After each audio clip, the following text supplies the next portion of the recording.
Good morning. I will talk a bit about the result of the assessment that we have done in the first round during the autumn 2015. And we will look at each learning environment, and we will also look at comparing the three different learning environment, and we will also compare this study to other studies that we have been doing. We will also have the teachers coming up here and talk about what have they been doing, what are they learning, what have they learned, and we will meet some of the pupils in Sweden. They will come here and talk a bit about their what they have been doing. Okay, so now the first result of the first assessing period in this project. The project started, as you said, Fredrik, in 2014 October, and we had a test period of using the technique, the app, in the springtime last year. And then we started in full scale in autumn, capturing data from the students. And as you can see, during this period we have almost 1,200 app reports from the students, sending reports to the teachers firstly, and we were listening as researchers on these reports. They are sending reports when they are feeling something strongly. So, quite a lot of emotions during this gathering. And then we had done a sampling selection of among all these app reports and selecting some students for interviews. And we have had some help here, Tuba and Zeynep and Fredrik and Per as well, helping us with the interviews. So together it was 32 interviews that I and Martin were having a great time looking through, actually. And this is how we have been using the method. A student sent an app report. You can see it in the corner there, the app. This is an example from Norway. The student write down a free text first. What has been going on? A really good day. We started an account at the bank. It was a big emotional event for this student. The student can choose an emotion on a scale from -2 to +2. So this was very positive. It's a +2, a green color. And also the student can categorize the app report in different metadata tags, such as meaningful, a challenge, meaningless. Well, it could be about 10 or 15 different categories. Then we're doing the interviews using a questionnaire, a set of questions, but the interviews, as you said, are semi-structured. So you start with a question and then you listen carefully to what's said and you drill down to the core. What has really happened here? And what has been the emotional event, and what learning outcome do we have from this event? So the interviews were transcribed to text, and we are using a software called NVivo to code all the interviews in a framework that we use. It's both Axial codes and open codes. And from this interview, for example, we could find these sources of emotions. and also what kind of learning that has been done.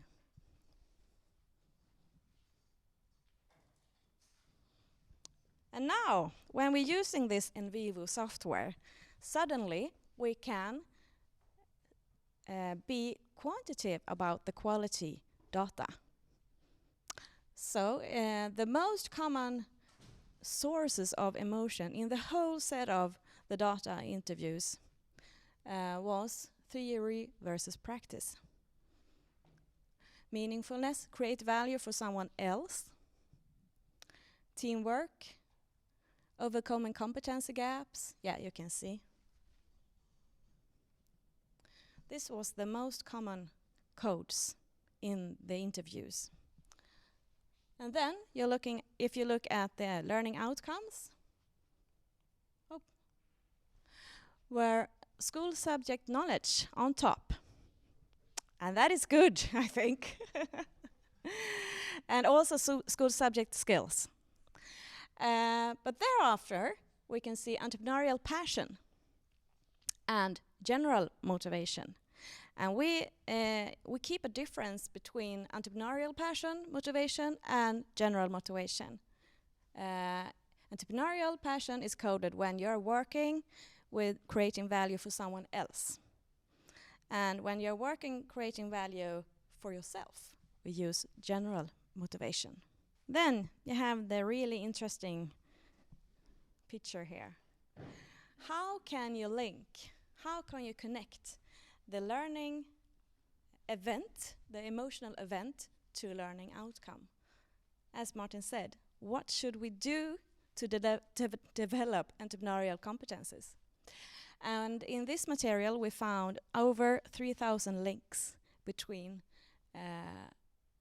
emotions, what are the causes of the emotions, and entrepreneurial competences developed.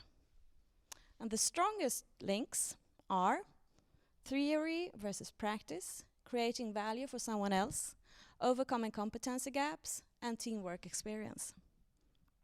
All these sources are really strong connected to developing school subject knowledge. The second degree of links are these. When you're working in team, and when you're working with theory into practice and creating value for someone else, you also develop school subject skill to use your knowledge, and entrepreneurial self-efficacy and entrepreneurial passion. The third degree of links are these. You also see that it hits on marketing skills, collaborating skills, and entrepreneurial self-insight. But they are not so strong as the first one. So it's different. And if you look at the fourth degree of links, you have these. Here you have interacting with outside world, a direct link to entrepreneurial self-insight. It's interesting. And also, if you do things over and over again, that strengthens the school subject knowledge. Okay. If you look at the strongest development, the competences that are the strongest developed, it's school subject knowledge and skills. What are the causes? In another way of describing it, we can see that, again, it's theory into practice, overcoming competency gaps, teamwork, uncertainty, but also creating values for others is a strong link. And you have some quotes here. One from Norway, one from Sweden, and one from Turkey.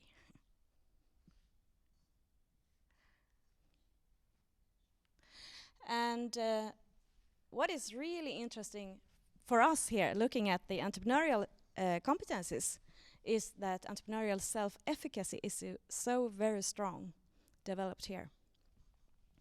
And the the strongest link to that is creating value for others. Do you see? Do you want me to read the quotes? Do you see the quotes up there? Yeah, good. Just leave you to read.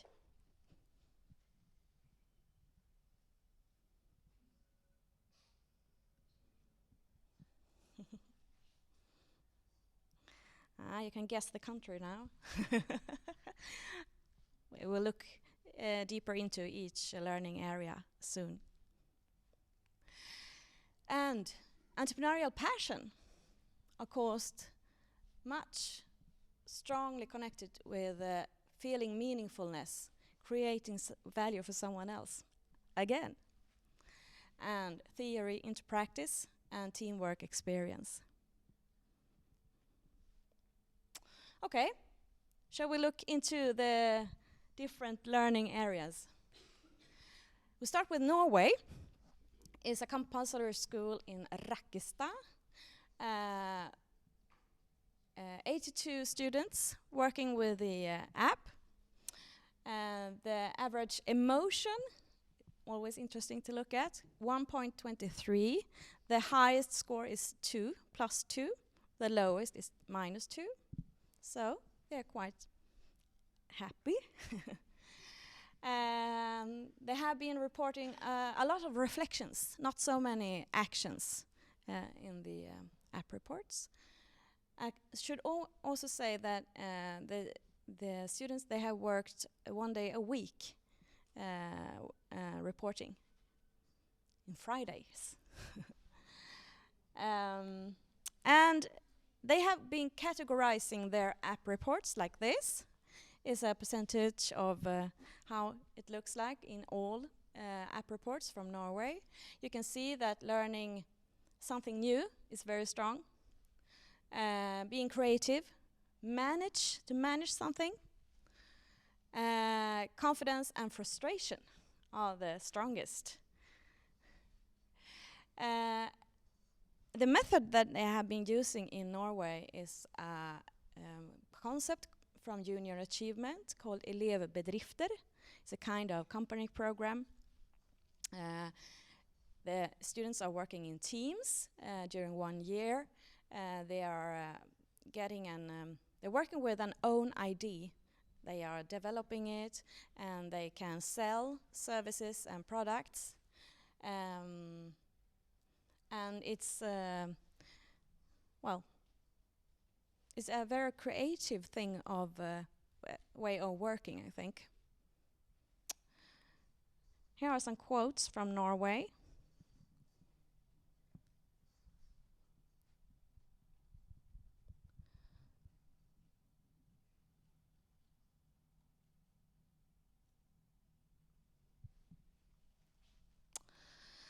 And if you look at the content within the interviews, and you put it in our profiler tool,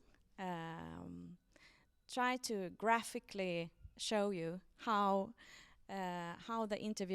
the interviews are containing. You can see that they have been talking a lot about value creation, a lot about connecting it to the school subject, and to encourage failures. These are the strongest thing in the interviews. Not so many quotes, or they have not been talking so much about working iteratively, doing things all over and over again, and not working so much with feedback. So here you have some developing areas in Norway. And if you look at the value that are created in these teams, we can see it's mostly enjoyment value and social value.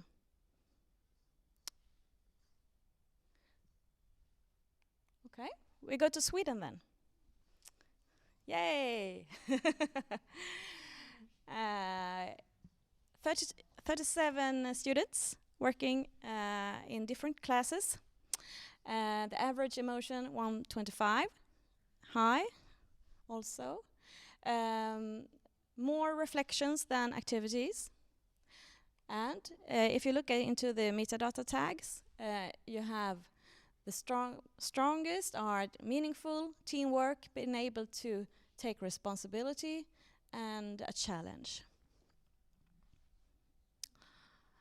And the methods that are used in Sweden are many that we have found in this assessment period, both using concepts like science and technology for all, is in Sweden NTA, and also working with World Children's Prize.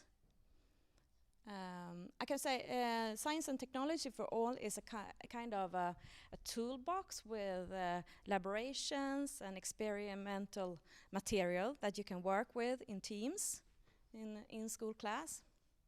And World Children's Prize is an organization that are helping.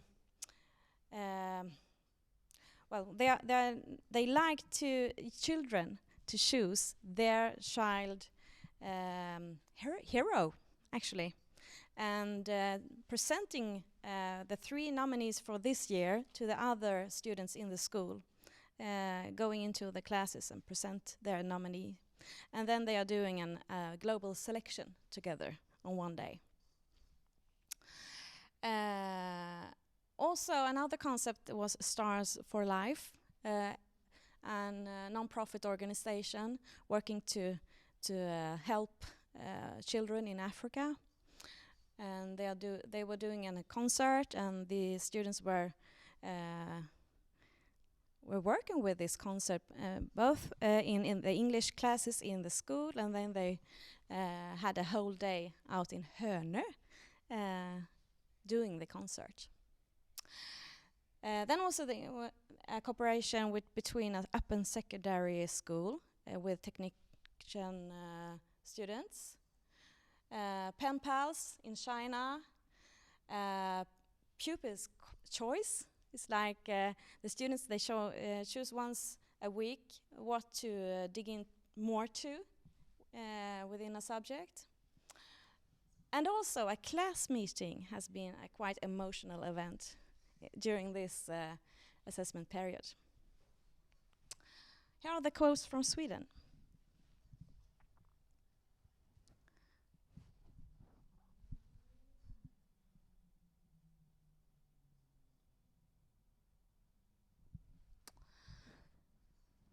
And if you look at the interview material and you try to use the same profiler tool, you can see that value creation has a big impact here. Also connecting to the school subjects, but also that the students own their own process strongly. And not so many repetitive moments. And we have the weakness here as well in feedback. And the value that are created is enjoyment, social, and influence. Okay, Turkey. Here you have 57 students in different classes. It's a high frequency of app reports, and it's the highest average emotion of these 3 learning environments. The app reports are equal, activity and reflections. And if you're looking at the metadata tags, you can see that the highest score is for curious, engaged and inspired, meaningful, teamwork, received useful feedback and been able to take responsibility, and dialogue outside school. The methods that we have found during this assessment period are quite many. And the first one is a science theme called Don't Pour Please. It's about frying oil. In Turkey, you often use frying oil when you are cooking, and you pull it down in the drain. And this is a big environmental problem. And when the students learned this in school, they were asked by the teachers, how can we impact others with this knowledge? And the students, they were working in teams and individual, I think, going around in the neighborhood and telling all the neighbors about this. And also were collecting frying oil. They had been borrowing canes from the environmental office, I think, from the, is it right? Yeah. And put them in strategic places, so the neighbors could put their frying oil in these canes. And also they had an internet campaign in Facebook and videos. All right. And another theme was in the math, looking at the family economy, saving all the receipts for 1 month, all the shopping that has been going on in the family, and counting the percentage of how many percent of food, snacks, candy, other things, and presenting it to each other in the class, and also having a presentation for the family. And this was very emotional for many students, so it didn't stay in the family. They were teaching the neighbors as well about this. And there was always also the fact in the bread economy math, not buying so much bread, and do something about the old bread. Then in religion subject, it's a kind of mentor project where students in team can help other students in the breaks, being a good friend. And then you have the toy project where you can, where the students were doing new toys out of waste. And they were giving the toys to, they were aiming to give the toys to an orphan house, but it didn't work out quite that way, but a good way anyway, I think. And also a Turkish project teaching the Syrian refugees that had been starting at school in Turkish. Here are some quotes from Turkey.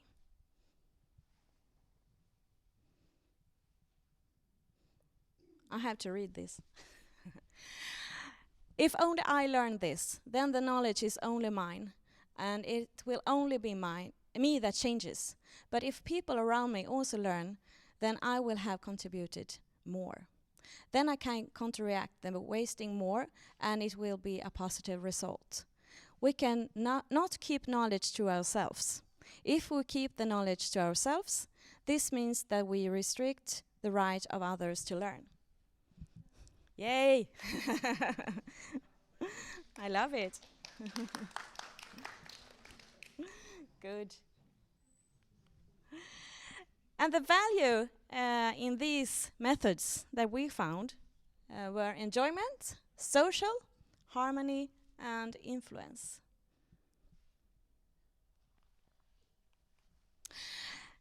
And graphically, profile for the interviews in Turkey. We have this profile. Value creation, strong, of course. But also, student owns the project, the process, interaction with outside world. It's very strong. And of course, we have some weaknesses, and this is teamwork over time and the feedback. and also doing the things all over again, many times. Okay, if you summarize these 3 learning areas, environments, it looks like this. I'm not going to dig further right now, but we can look at the numbers here. We can mathematically see how many times you are talking about these things in the interviews. And when we were coding, we could see that in Turkey, it's much more intense. It's 3 times more intense, all the figures here, than in the other learning environments. And if we summarize all 3 learning environments, we can see some patterns. It's very common to let students create value for people outside the group or school. It is common to connect with the school subject and the knowledge. And it's common to allowing students to own their own learning process. Less common is to encourage students to dare to fail. Allowing students to interact with outside world, and allowing students to work in teams over a longer time. And seldom we can see that the students talk about following up with feedback and allowing students to work with the same thing over and over again. And we have this opportunity now to compare this study to other studies that we have been doing in compulsory schools in Sweden. And we can see that this study is a bit different to other studies. This is the study where we can see that creating value for others are the strongest ingredients. That is really fantastic and interesting to see this start. It will be very interesting to see the next round of the assessment. But also we can see there are some similarities. It's a good connection to the school subjects and learning and owning your own learning process. But still, you have a challenge here to work iteratively with the method and working with creating value outside school and collaborating with people outside school. We have some conclusions. We can clearly see, we have evidence here that working with creating value for others have a strong connections to developing school subject skills and knowledge. In Turkey, has the highest and the most consistent element of all dimensions in the value creating profiler, the 8 dimensions that we are working with in the value-based learning. In Norway, you work very creatively, and you have a good sense of letting the students fail, and that is a strongness that you have. In Sweden,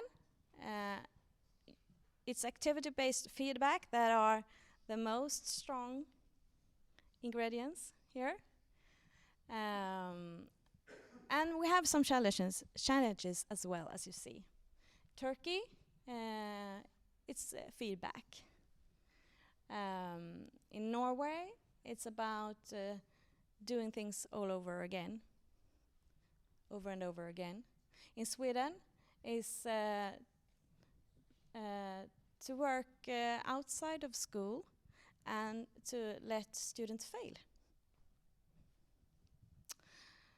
And Sweden and Norway also needs to find out ways to allow people, the students, to be outside of school.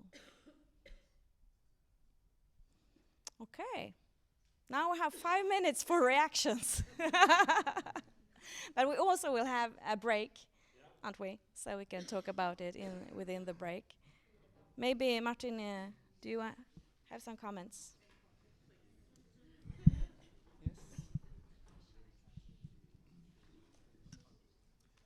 I can just say that